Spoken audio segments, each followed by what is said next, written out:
Hello बच्चों, good morning.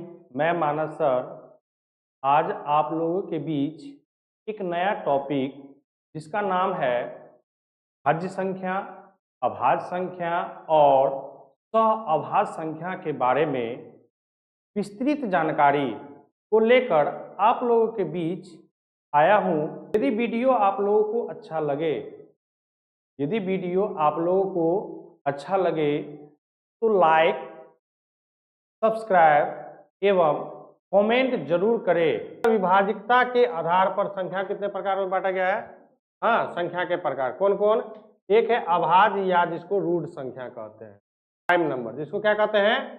Prime number. कहता है कि वैसा संख्या जिसका केवल दो अपवर्तक हो। अब देखो यहाँ पर एक वर्ड आता है, एक होता है अपवर्तक, एक क्या होता है आपका? अपवर्तक, और दूसरा होता है अपवर्तय। अपवर्तक का अर्थ क्या होता है और अपवर्तय का मतलब क्या होता है? दोनों का मीनिंग हमको समझना पड़ेगा। तो अपवर्तक का मतलब होता है गुणनखंड। अपवर्तक का मतलब क्या होता है? गुणनखंड। लेकिन अपवर्तय का मतलब क्या होता है? गुणज। जैसे कहेगा कि 10 का अपवर्तक निकाले, ध्यान रखिएगा, आप लोग 10वां में चले गए हैं लेकिन ध्यान नहीं होगा आप लोगों का। कहेगा कि 10 का अपवर्तक, इसका कहने का मतलब हुआ कि 10 किन किन संख्याओं से क्या है? विभाजित है। तो 10 1 से कटता है, 2 से कटता है, 5 से कटता है और 10 से कटता है। यानी 10 का अपवर्तक कितना हुआ? 4। कौन कौन? 1, 2, 5 और 10। लेकिन जैसे ही कहेगा कि 10 का अपवर्तय, 10 का अपवर्तय, तो अपवर्तय कैसे निकालेंगे? तो 10 का 10 यानी इसका पहाड़ा पढ़ेंगे। समझ में आया? तो ये दोनों वर्ड को समझना है कि अपवर्तक और अपवर्तय में क्या अंतर है। तो हम लोग जो पढ़ते हैं यहाँ पर पढ़ना आप लोगों को लॉस। ये मत समझिएगा कि हम 10वां में चले गए तो लॉस हमको नहीं पढ़ना है। ध्यान रखिएगा, लॉस आप लोगों को पढ़ना है। और हम यहाँ पर एक तरीका से नहीं, कम से कम 3 तरीका से आपको हम सिखाएंगे। हम लोग तो बचपन में आए हैं पढ़ के कि लॉस कैसे बनाया जाता है। यहाँ पर और भी तरीका हम लोग आप लोगों को क्या करेंगे? सिखाएंगे। मौसा भी हम लोग पढ़ के आए, यहाँ भी मौसा दूसरे विधि से हम आप लोग को सिखाएंगे कि कैसे। तो लॉस यह जो पढ़ते हैं लघुत्तम समापवर्तक, ठीक है ना? तो लघुत्तम समापवर्तक होता है। तो समापवर्तक मतलब क्या? गुणनखंड करते हैं। तो जैसे 4 दिया रहा था, 4 का क्या लिखते हैं? 2, ऐसे लिखते हैं ना, उसको खंडन करते हैं। ये आपको समझना है कि हमको इस चैप्टर में लॉस भी पढ़ना और इसी चैप्टर में मौसा भी पढ़ना है।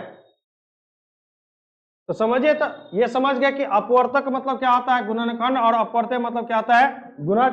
और कैसे निकाला जाता है ये भी समझ गए, कोई दिक्कत नहीं है, मिटा दे। देखिए यहाँ पर क्या कहता है? कहता वैसा संख्या जिसका केवल क्या हो? 2 अपवर्तक हो, यानी वो 2 ही संख्या से कटता हो।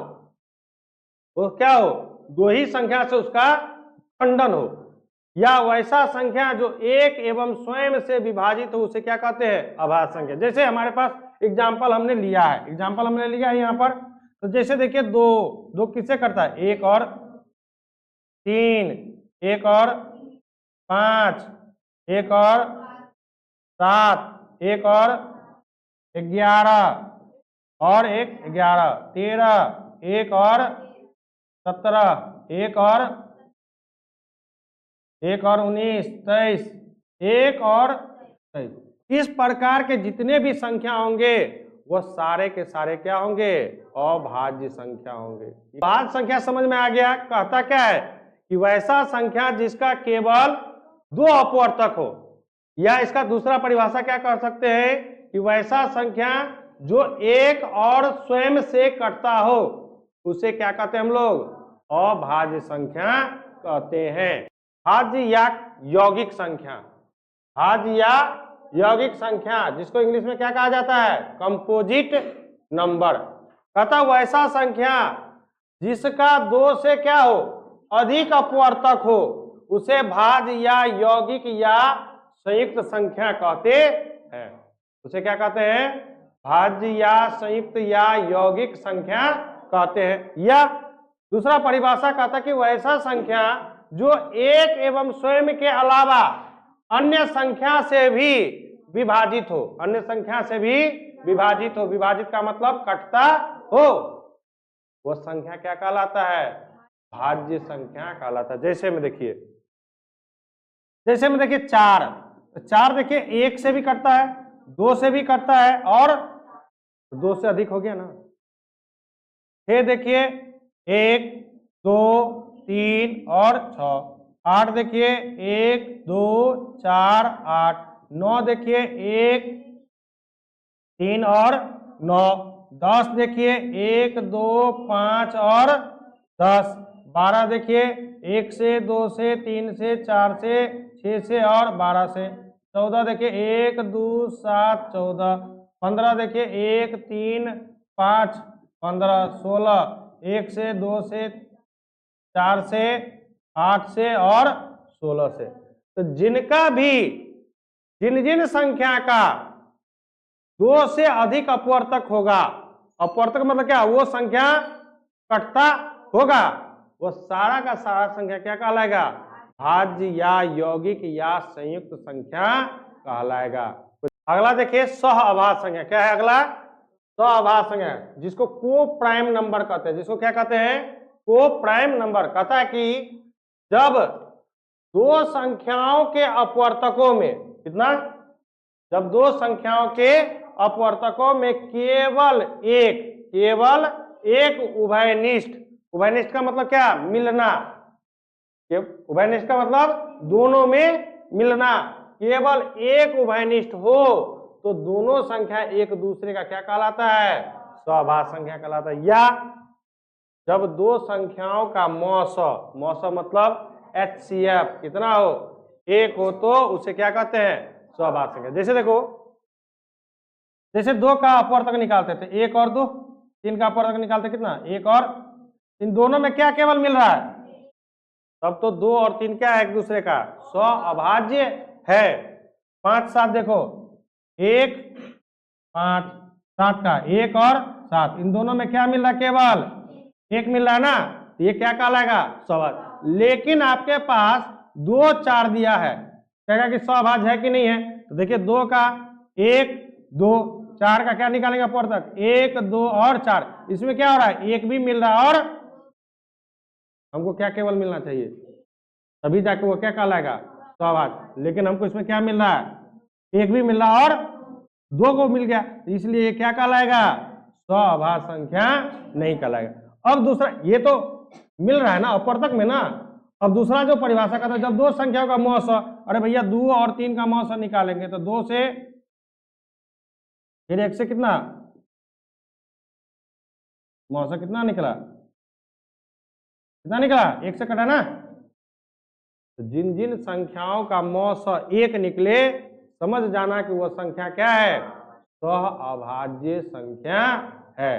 भाज्य अभाज्य पे नोट समझना है। देखो समझना, ध्यान रखना। अभी जैसे हम बनाए संख्या लेते हैं 1 2 3 4 5 6 7 8 9 10, इस तरह से लेते हैं। हम सबका अपवर्तक निकालते थे। 1 का अपवर्तक 1 ही होता है, 2 का अपवर्तक कितना? 1 और 2।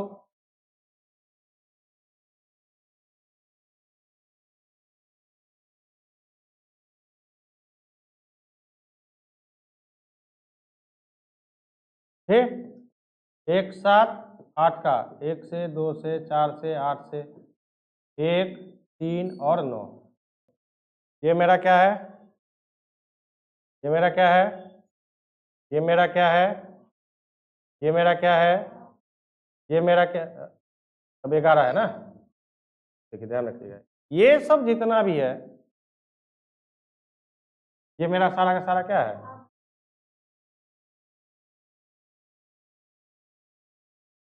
ये जो 4 वाला है, 4 हुआ, 6 हुआ, 8 हुआ और 9, ये सारा का सारा क्या है? इसी पर नोट्स बना हुआ है। क्या कहता है कि प्रथम अभाज्य संख्या। तो प्रथम अभाज्य संख्या क्या है? तो यही है। ठीक है, याद रहेगा ना। हम टेस्ट लेंगे तो सब पूछे हुए हैं। फिर कहता है कि सबसे छोटी अभाज्य संख्या। तो सबसे छोटा 2। फिर कहता प्रथम सम अभाज्य संख्या, सम तो यही है ना केवल, उसके बाद सम कोई नहीं है, उसके बाद कोई सम संख्या है ही नहीं जो क्या हो, अभाज्य हो। एक पूछ सकता है ऐसे भी क्वेश्चन कि संख्या में सम अभाज्य संख्याओं की संख्या कितनी है, कितना, एक। तो क्वेश्चन किसी भी तरीका से पूछ सकता है। कहता है कि प्रथम विषम अभाज्य संख्या, तो ये तो सम हो गया, तो विषम वाला तो यही है ना, कितना। कहता है प्रथम भाज्य संख्या, ई अभाज्य है, ई अभाज्य है, तो भाज्य तो यही है ना, लिखे हैं। प्रथम सम भाज्य संख्या, इसके बाद तो 6 भी ना सम है, लेकिन हमको प्रथम कह रहा है, क्या कह रहा है, प्रथम, तो प्रथम तो क्या।